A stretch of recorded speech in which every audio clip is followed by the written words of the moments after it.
everybody. I'm Larry Ridley. You're tuned in to the NFL on EA Sports. The time for talk is over as we are just mere moments away from the Super Bowl. Two teams now have a chance to prove they are the best. It's the Falcons going up against the Patriots. So the time has come. Let's send you out to the stadium and join the two men that will have the Super Bowl call. Here are Brandon Guyton and Charles Davis. Larry, they broke ground on this place in the year 2000, opened it in August of 2002, and it's been the home of this franchise ever since. Welcome to NRG Stadium in Houston. We count down to kickoff in what should be an epic one here between the Atlanta Falcons and the New England Patriots. I'm Brandon Guyton alongside Charles Davis, beyond thrilled to be bringing you the Super Bowl. All the pomp, all the circumstance, all the pageantry. It doesn't get any better than this, partner. I'm loving sharing this booth with you, sharing this moment, this type of a game. For all the teachers who said we'd never make it, we're here. And we talked these last couple weeks about the buildup, the anticipation. I think these guys are just ready to get out there and get this thing started. And I know that both coaching staffs have spent considerable time trying to figure out how to best bring their team up to a peak without taking them over the edge and causing a lot of issues early in the game. And you don't think much of a pregame speech is needed for this one? I think the pregame speeches were the shortest all year. If they didn't just say, let's go get them, guys, they probably talked too much. Julian Edelman, the intended receiver. That'll bring up second down.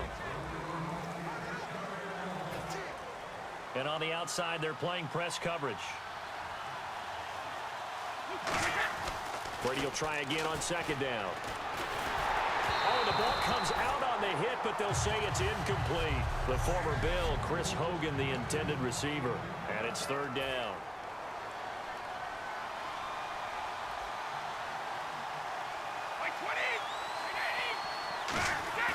Throwing is Brady on third down. And this one complete to Martellus Bennett.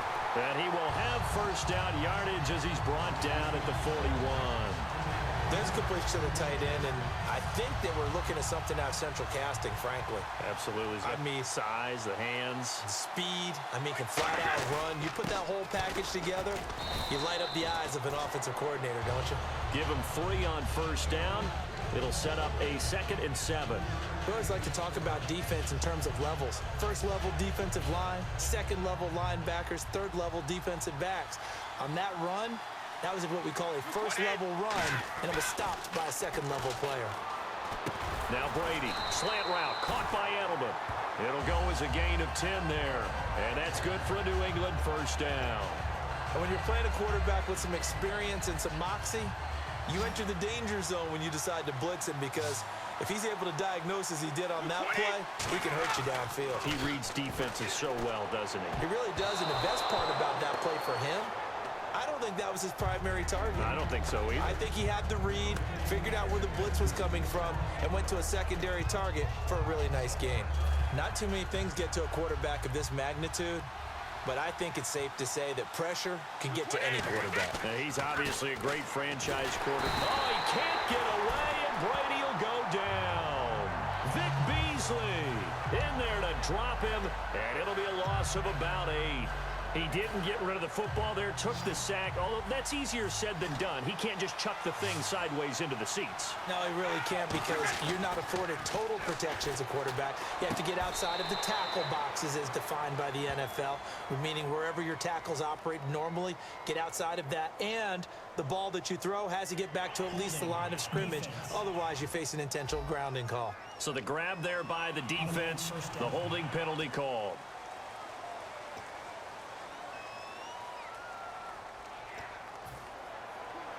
Offense walks to the line for play number 7 of the drive.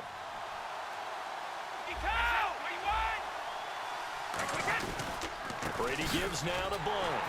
And that play goes nowhere. Taken down, losing yardage at the 50, right at midfield. That's going to go as a loss of a yard, and it'll be second down. But when it comes to the running game, the New England Patriots, They're one of the few teams in the NFL that I don't think care much about balancing things out. Last year, to your point, 5th in passing yardage, number 30 in the run game. What they want to do each and every week is make a game plan based on their opponent, not so much their own personnel, and they try to attack that well. A big play there for the Patriots. 32 yards. Sometimes those lines that are drawn on a grease board or in a playbook, they come to life out on the field, don't they? And we just saw that on that outside handoff to the right. That right tackle, he gets excited for that call, doesn't he? He does, because he just wants to dominate his guy and say, listen, I was the point of attack. I took care of business. That's why you're able to get downfield and add all those yards to your total. Yeah, really nice gain there. Long drive. The defense just cannot seem to catch a break and get off the field. They'll run it here with Blunt. It's a pickup of 6 and good enough to move the chains. Not too many more ideal situations at 2nd and 2 in order to try and pick up a first down. They ran it and picked it up. First down and goal. The offense knocking on the door. And he's over the line and into the end zone for a Patriot score. LeGarrette Blunt taking it in from 4 yards out. And the Patriots drive right down the field and score on the opening drive. That's just a solid, methodical drive to start this game. And how about how it culminated? Doing exactly what they wanted to do, getting the ball downfield, and then running it into the end zone. I'm just telling you, partner, when you run it in rather than throw it in, that hurts a defense psychologically a heck of a lot more. And he gets it to make it 7-0 Patriots.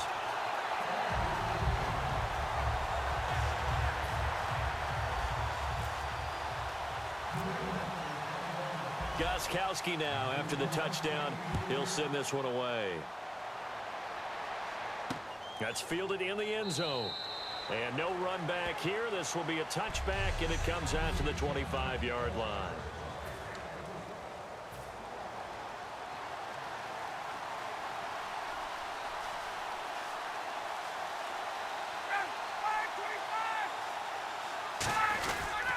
They'll run for the first time with Devontae Freeman. 3 yards on the pickup there, and it'll be 2nd down.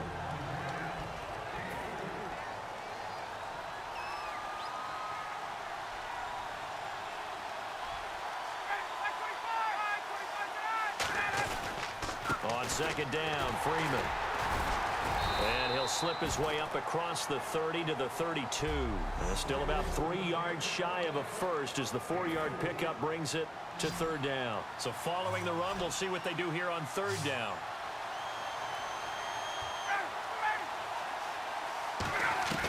Ryan now to throw on 3rd down.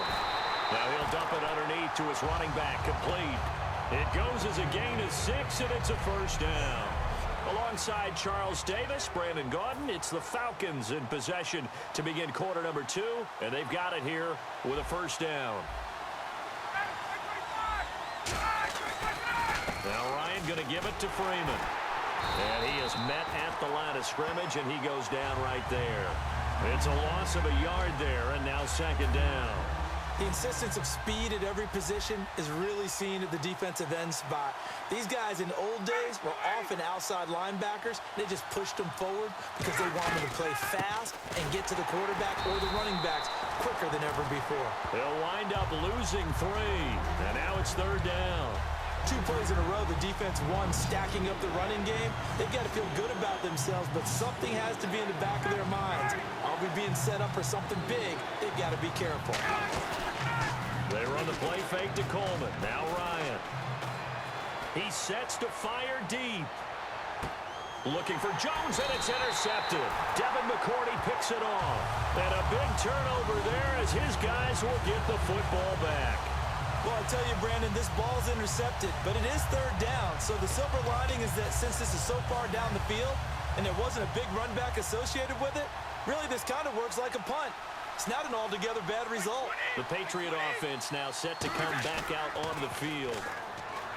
They go play action here on first down. The new acquisition, Martellus Bennett, the intended target. And it's second down. Well, a fun league-wide story, no matter who we're covering, is Detroit. Another come-from-behind win for Matthew Stafford and company. They're now 9-4 this year. How about 13 games, 12 of them they've been behind in the fourth quarter. 9, as you just mentioned, they've won. And Matthew Stafford's the key reason why. He has to be in the discussion for most valuable player, the way he's rallied his team. And I'm going to flip it over. There's one other guy we've got to talk about from the AFC side. He had a rough game in his last out against Kansas City, but Derek Carr has had a magnificent year, and the two of them are both playing hurt. Injuries to their throwing hands. Blunt, the lone running back. To throw is Brady. Got a man complete. It's Chris Hogan. Give him 9 there on the first down completion. I know we just saw a nice throwing catch, but how about the big guys up front buying that time? Yeah, that's exactly what they did. They created time and allowed the space to happen, and it turned into a really nice play. They come out with 1 back and 3 tight ends. Now Blunt trying to find a lane, but instead he'll get back to the line of scrimmage and no more. When the 4-3 defense is functioning really well, you know who stays what we call clean and no one gets to him? The guy playing the middle linebacker position, the guy we call Mike. That means the defensive front is eating up all the blocks and just let him go to the football and make a play. And a gain there of 11 yards. That was a big conversion there on third down, and I remember playing, and all the time on the sidelines, you hear a coach calling for the punt team to get ready on third down because you can't call for it on fourth down. It's too late getting on the field. So a lot of times you're lining up, and the offense can see you lining up. Occasionally it serves as motivation for them. I'm not letting these guys back out here. I want to keep the ball in offense, and that's exactly what they did. Now a clash of bodies here, and it's intercepted. Picked off by Robert Alford. And a big turnover there as his guys will get the football back. Now the Falcons offense gets ready to head back onto the field. And following the interception, just any interception, are you a little bit more? And Freeman lost the football. And fortunately for him, he's able to get it back. But it will be a loss on the play. All I can say about this play is that someone's living right. I mean, he's trying to gain yardage, trying to get upfield. Ball comes free. What's that panic that we've talked about oftentimes that you feel when you lose the ball? You can sense it. Oh, you can sense it. And somehow he got to it and was able to recover it for his squad. A reminder, coming up at the intermission, we'll get highlights of the Super Bowl from Larry Ridley and the crew in Orlando with our EA Sports halftime report. And finding the tight end Hooper. 4 yards on the completion, and it sets up a third down. He's a rookie, and you don't want to get hung up on the word potential. But when you see him make catches like that, you keep thinking to yourself, he's good now. He's got a chance to be great with plenty of work. Ryan, and he'll just toss it away. So he throws it away, and that brings up fourth down. It looked like he might have had a window there, but the rhythm was just a little bit off.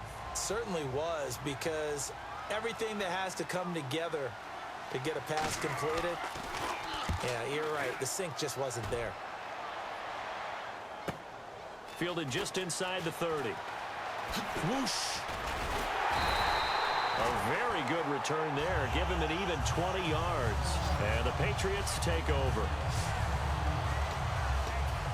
The Patriots offense now. They work their way back onto the field. And following the interception, we'll see what they can put together on this drive.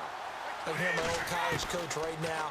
He always used to tell us before every game, the team making the fewest mistakes will win. With their hope. This is caught inside the 15. A big play there for the Patriots. 39 yards. Well, last drive he threw the pick, but he's not shy. He's going downfield again there. And you can't be, because if you back off after throwing an interception, your whole game plan just goes right out the window, and it makes things easier for a defense. And you and I both know, there isn't a quarterback in this league that's any good that doesn't throw an interception occasionally, and they usually bounce back in a big way. I've seen guys throw 5 and still find a way to win the game in the end. Some runs are blocked so well, you almost forget that someone has to carry the ball to gain the yardage. The leverage by the offensive line to create space up front, really well done. 4 yards on the play, and that leads to the 1st and goal. So many teams want to throw the ball in this situation nowadays, but I love watching a team that has enough confidence to go ahead and run the football. In that situation, that's almost a tendency breaker. They come out here in the eye. And he is in. Touchdown, New England. Tom Brady taking it in. And the Patriots add 6 to their lead. And that'll give them a 2-score lead here, but I'm looking ahead. They just want to hold it for the final moments here in the second quarter. They don't want to give up anything on the other side. No, not at all, because if they don't, it almost had the feel of an imposing their will score. And right now, they want to make sure they keep that and carry it into the second half.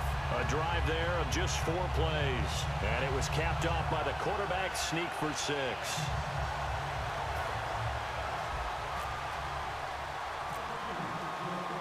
Gostkowski now after the touchdown. He'll send this one away. That'll be taken in the end zone. And he'll elect not to return this one, so they'll bring it out to the 25 on the touchback. Atlanta now coming out on the field. And what do you think goes on here in this situation? If you got the football, you're trailing, you're back in your own territory with just a little time. Do you try something? You're thinking about jump-starting your team, right? You just mentioned it. They're down. They're trying to get back into the game. But you got to figure, if something goes wrong, you may have put yourself in a spot where you may not be able to come back in the second half. Managing risk, this is a big decision here.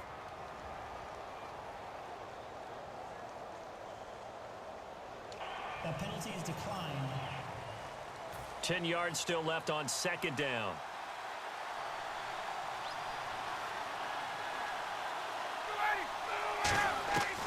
Second and 10. It's Ryan again.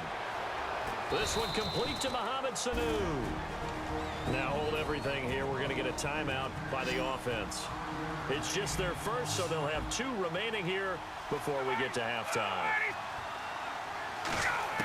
From the gun on third down, Ryan. And a quick throw here, that's complete. They get only 4 that time as that leads us to a 4th down. So much about offense is what you call hidden yardage. You know, you throw the ball to someone, they catch it, and then they can make a big play. You know, they create a play, run after catch. They did a really nice job there of limiting that and keeping him from a first down. Yeah, stopped him in his tracks. Did you seriously just skip the halftime of the Super Bowl? Who does that? It's a Super Bowl. Watch the halftime show. All right, here we go. Third quarter action now. Both teams appear ready for the fight ahead, and we resume action here in quarter number 3. That'll be taken in the end zone. And he won't return this one. He'll go down to a knee, and they'll start at the 25. Atlanta now coming out on the field. They come out here with a 0 on the scoreboard. What was said in that locker room? That's what I want to know. I would love to have been in there because we often have the feeling that there's a lot of shouting, screaming, people upset. But typically, halftime locker rooms are a lot more clinical than that. And in this case, are they upset that the plays weren't working because of execution? Or did they think they were just bad plays to call? Yeah. We'll find out pretty quickly here if they felt they had something going, but they just need to do it a little bit better or not. We'll find out. Again, they'll run with Freeman. And he's going to lose yardage here. Back to his own 18. So he loses 3 yards there. Now third down. And that's another stop for the defense. Something we've seen all game long. They have been on fire today. No matter what's called by the offense, they've had an answer for it. Third and long. It's Ryan. He's going to loft one deep left side here. And incomplete. He can't hang on. Would have been a nice catch. Instead, it brings up a 4th down. Here's Matt Bosher now as the drive goes backwards, so he's on to punt it away. And when all else fails as a defender, when you're not there in the coverage, your best friend is exactly what we saw there. A big play shot taken by the offense. Unfortunately, it ended in a big drop. And we'll see what he can do on the return. Well, he wasn't too far from breaking that. Officially, give him 15. And out will come the offense as they take over. Here comes the Patriots offensive unit. They'll have it first here to begin the third quarter. They have the lead here. Well, we talk a lot about pregame speeches. What are halftime speeches like? For the most part, not nearly as emotional. They're a lot more clinical. Every now and then, though, they'll get after you if they think they need to light a fire. But in this case, let's go into the virtual locker room, because here's what I think happened. They got in there and they said, listen, let's take control right away. Defense, we got the lead. Defense, don't give up any points. Turn the ball back over to the offense and let them go down and score and give us more of a cushion in the game. Check so far. Defense shut them down. Let's see if the offense gets done. Now a first carry for their fullback. Yet again, just a bruising carry. And he's brought down. It's a pickup of 15 and a fresh set of downs. Now that whole run just felt old school, didn't it? That was a throwback. Punishing runner, getting the football, picks up good yardage, and knocks a bunch of people aside. And a new set of downs here after picking up the first on the ground. Blunt, the lone running back. He'll get the football here. Fighting his way down to about the 35-yard line. Call it a gain of 4 on first, and that'll make it second down. Not a run that you're going to write home about, but still a good first down run. That's what an offense calls staying on schedule. 3 to 4 yards on first down, you're set up very well for the rest of the drive. 6 yards here to go for the offense on second down. Again, here's Blunt. Uses the stiff arm. And able to use the stiff arm to gain leverage initially, but not much room thereafter. You know what really fires up offensive linemen? When the guy that is carrying the ball behind them can create his own space and break a tackle along the way. Now a carry for the shifty Dion Lewis. And he's going to get the first down here as he's taken down at the 22. Everyone understood their role on that play. 3rd and 1. You know the defensive guys, they're trying to get down and get low and get leverage on the offensive lineman, but they didn't allow that to happen. They created a crease and allowed him to get through for a first down. So the run gets them the first, and now they operate with a fresh set of downs. Throwing on first down is Brady. That is caught at the 7. And able to get him down, but he does reach the 5. That one good for 17 yards, and now they've got it first and goal.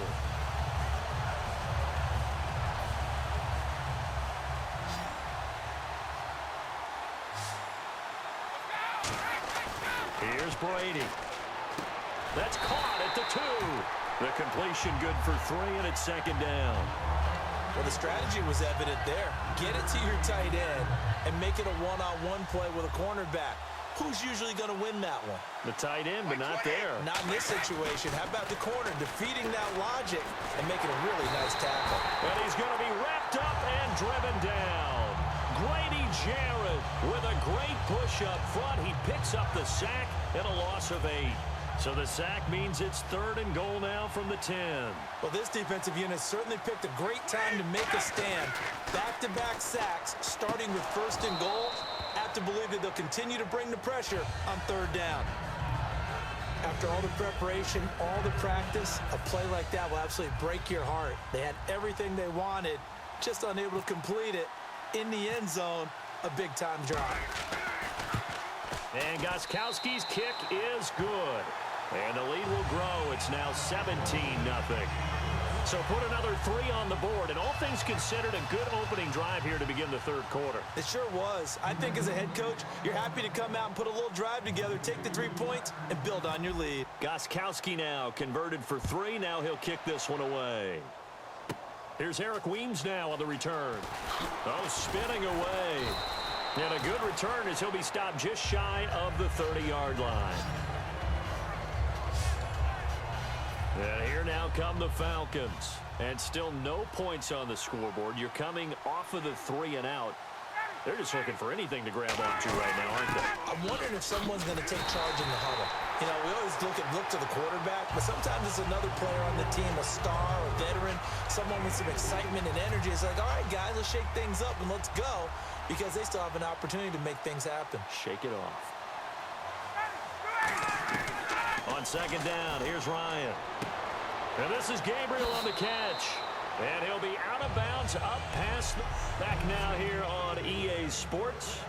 It's the Falcons. They'll have the football, but trailing on the scoreboard as we get set to begin the 4th.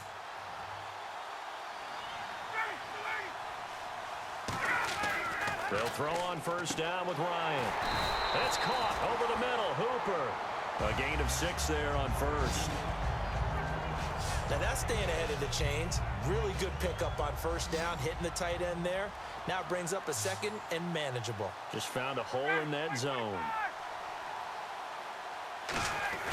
Now Ryan on second down. He completes it to Julio Jones. And he's brought down. 12 yards there as they move the chains. First down and 10 now for the offensive group. And until that point, we haven't seen Julio Jones. That's hard to believe here this late in the game. And no one more frustrated than Julio Jones because receivers feed off of catches. That's their fuel, and that's also their affirmation. And he hasn't been getting much of that in this game, and their team is losing, and he wants to have a better effect on the game. Just the first connection, Ryan to Jones there. Seeing that play and understanding just how tough it is to cover tight ends, especially the ones running around the NFL nowadays, makes me glad I didn't make it in that league. I would have had a really difficult time. But now you get to sit up here with me. Yeah, and that's fun, isn't it? And what a really nice game right there on first down for them. Brings up a nice second down for them.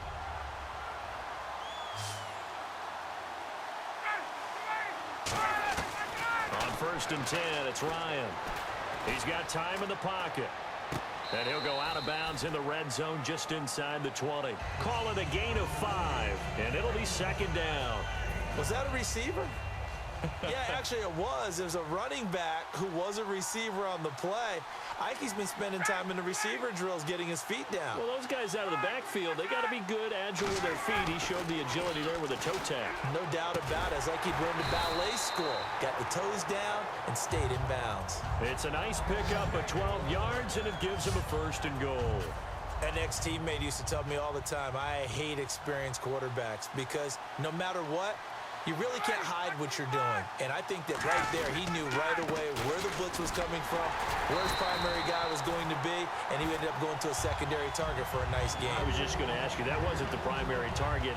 He's so good at that, isn't he? I think he knew right away that he wasn't going to get to his primary guy. I think he read that as soon as he got to the line of scrimmage, knew where the pressure was going to come from, and said, I know how to beat that, and that's what he did. Now Ryan. And this is caught for a Falcon touchdown. Levine Toilolo there to make the grab. And the Falcons get a bit closer. Sometimes those tight ends are a mismatch. They found the mismatch there. And that's exactly why you want to drop those types of plays, because coverage is just going to go to the natural guys, the guys that make the big plays on the outside.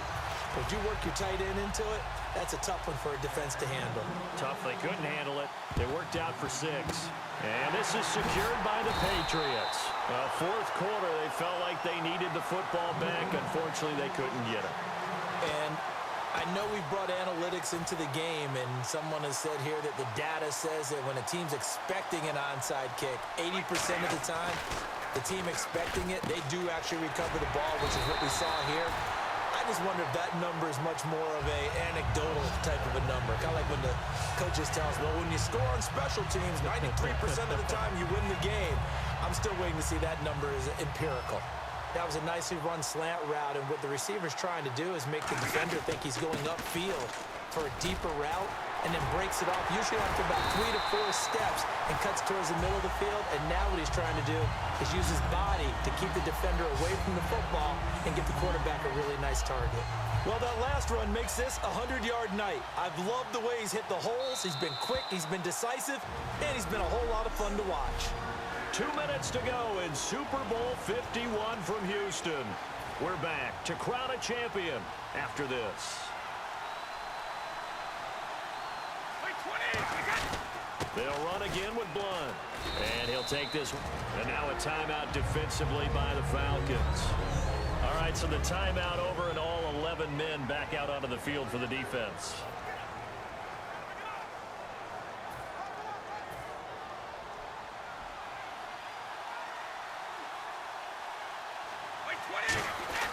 Brady going to throw here.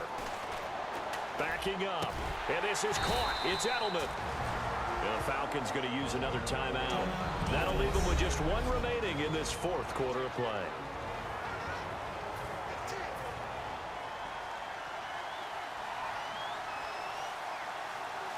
They come out with one back and 3 tight ends. Here's Blunt. And the hole closes quickly here. He can fight only to about the 4. And play is stopped here. Timeout. It's the defense calling the timeout here. That'll be their 3rd and final stoppage here as we step aside. Now a carry for Blunt. And he'll go backwards, losing yardage to the 5. He lost 2 there, and it's 3rd down. Just keep the ball on the ground. Do a little pounding. Chew up some clock. If they can get it in, that might be enough to get them home. And if not, the clock is definitely their friend. Now from back at the 5, this is 3rd and goal. Now Brady. And caught by Hogan for a Patriot touchdown. Chris Hogan, a 5-yard touchdown. And the Patriots add on to their lead. Well, it'd be real easy to say that they are firmly in control right now, but I'm looking at your face and I'm thinking I've got to be careful with that. Well, it's a 2-score game. You're inside at 2 minutes. I think you can breathe relatively easily now. Yeah, you can, but still, you got to stay vigilant. Can't give up anything cheap and easy. That could put you in some jeopardy.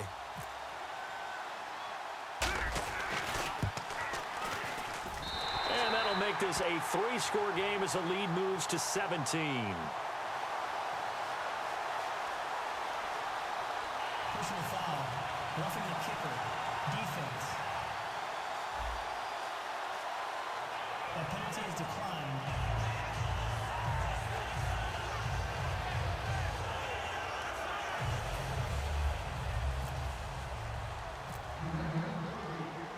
Gostkowski now after the touchdown. He'll send this one away. This fielded a few yards into the end zone. And he's able to get it across the 20, but not by much, as he's marked down at the 21-yard line. Here comes the Atlanta offense now ready to take over here. They're down big here late. I don't know. You just one last drive here for pride? Some people like to do that. I remember playing for a guy once. We were down huge, and someone said, "Coach, what do you..." Well, this is taken in. It's complete. He got 29 yards that time. And quickly, they get to the line. Now it's Ryan. And seeing no options, he just tosses this one away, incomplete. Now that'll bring up 2nd down. I hope I don't sound too rah-rah on that one, but that's the exact right throw.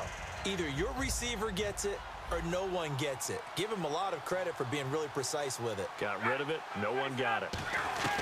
From midfield now, here's Ryan. Nowhere to escape, and he goes down. Rob Ninkovich in there to drop him, and it'll be a loss of about 8. And they're going to hurry back to the line now.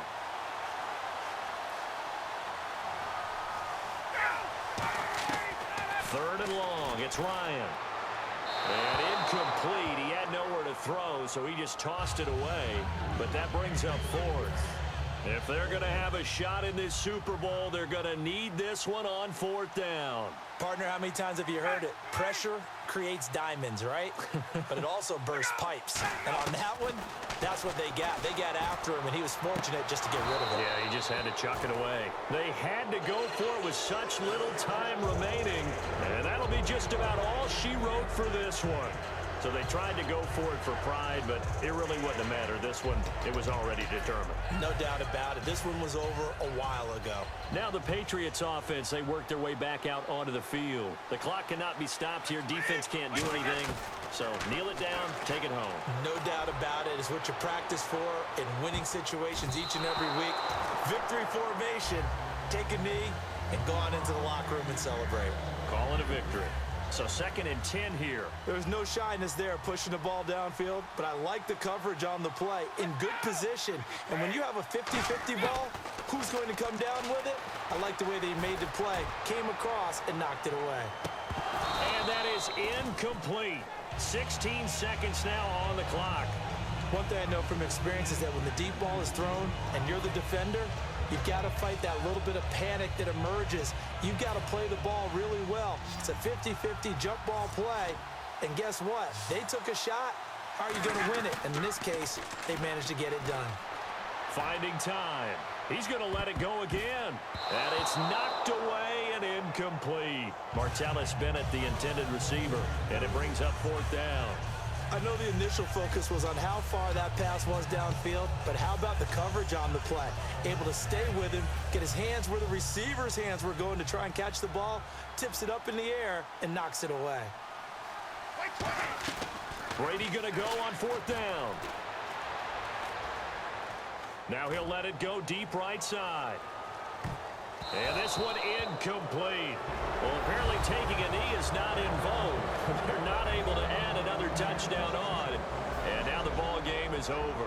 And it's another Super Bowl title for the New England Patriots. And when this moment comes, I think you look back at all the blood, sweat, and tears, the offseason, the workouts, training camp, week 1, 2, 3, all building up now to say you're a Super Bowl champion. It's worth it. It certainly is, and rarely do we have a team that hoists the Lombardi Trophy that didn't have their share of bumps along the way, didn't have to face some adversity in the journey, and now they get to just enjoy it and revel in it. And all offseason, they'll be signing their autographs with Super Bowl champion underneath it.